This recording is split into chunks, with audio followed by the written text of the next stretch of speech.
All right, we've been talking about the weather a lot during this newscast, as we should be, because it looks like it will be getting extremely cold, possibly icy on our roadways. And we are pleased to be joined by San Antonio Mayor Ron Nirenberg to talk about how he feels going into this cold snap that we're facing over the next, 24, 48 hours.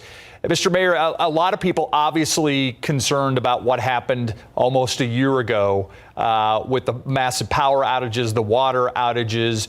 Are you satisfied that both CPS and SAWS and the city are prepared for this cold snap?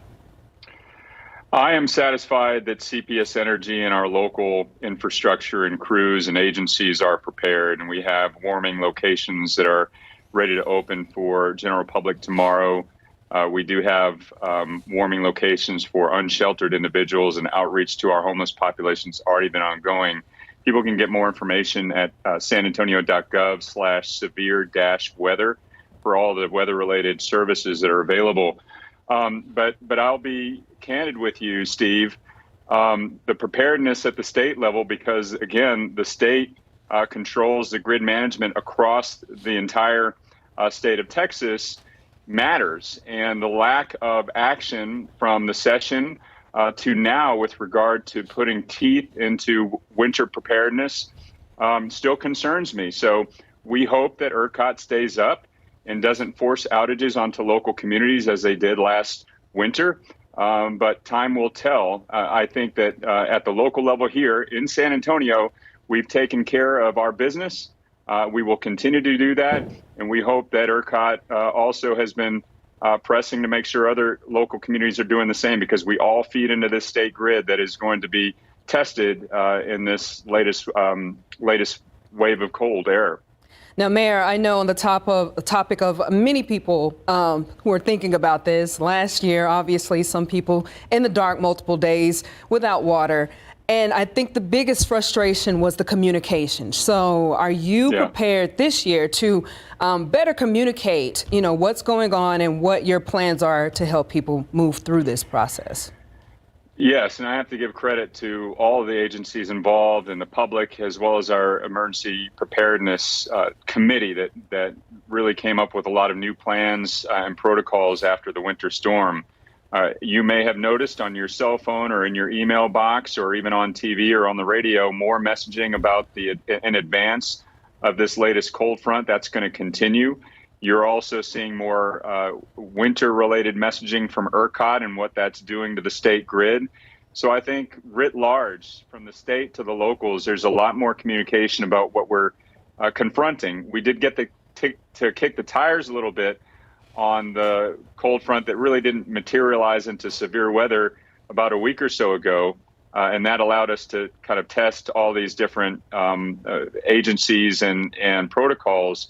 But we are prepared, and the messaging has already begun, and the services are in place to make sure that we're prepared should we get into the more severe parts of this cold front. Yeah, and I want to mention that there are some warming centers that are opening tomorrow at noon. There are some that are opening, I believe, tonight at 7 o'clock. So there are warming centers out there. Of course, we have all this information on KSAT.com. If you need a place to get warm, they are out there. Take advantage. All right, Mr. Mayor, I want to shift quickly to COVID and some of the numbers. We talked last week about the fact you were seeing some long-range forecasts that showed that the numbers seem to be going down. Does that still seem to be holding true? It is, and thank goodness it won't come soon enough. But we are seeing a little bit of easing in terms of the hospitals. We are seeing lower case rates, and our positivity rate has now declined from near 40% to the low 30s. We need to see that continue because we're still very high volume in the hospitals. We still have a lot of new infections and new admissions that are taking place. But it is starting to ease up. I will tell you that the decline in cases is not happening as fast as we would have hoped for. But if we can keep it consistent, we'll do that. And I want to emphasize again that the Omicron variant is highly contagious, and the severe cases and the hospitalizations are coming primarily from unvaccinated individuals. And the best protection against Omicron is getting fully vaccinated, and that means getting a booster, that third shot. And we still have a long ways to go. We want to see that drop precipitously, the infection rate drop precipitously. we need to get more people fully vaccinated. That's completing the series, and that includes now, based on CDC recommendations, that third shot, the booster shot. We have about 30 seconds left. Quickly, I want to ask you about Broadway before we let you go. Any new developments? Are you communicating with the state at this point? And what's going to happen with the bond money? Is it still up in the air?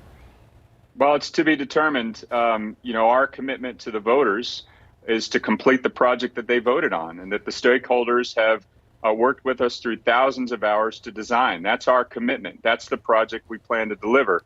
We have begun communication with the state, with TxDOT, to see if there's a path forward to address their concerns, but a lot hangs in the balance. Again, our commitment is to what the voters approved and what has been poured over for years and countless meetings and hours in town halls, et cetera, to design a complete street on Broadway. Mayor Ron Nirenberg, always appreciate your time. Thank you. Thanks, y'all. Stay warm. Stay with us.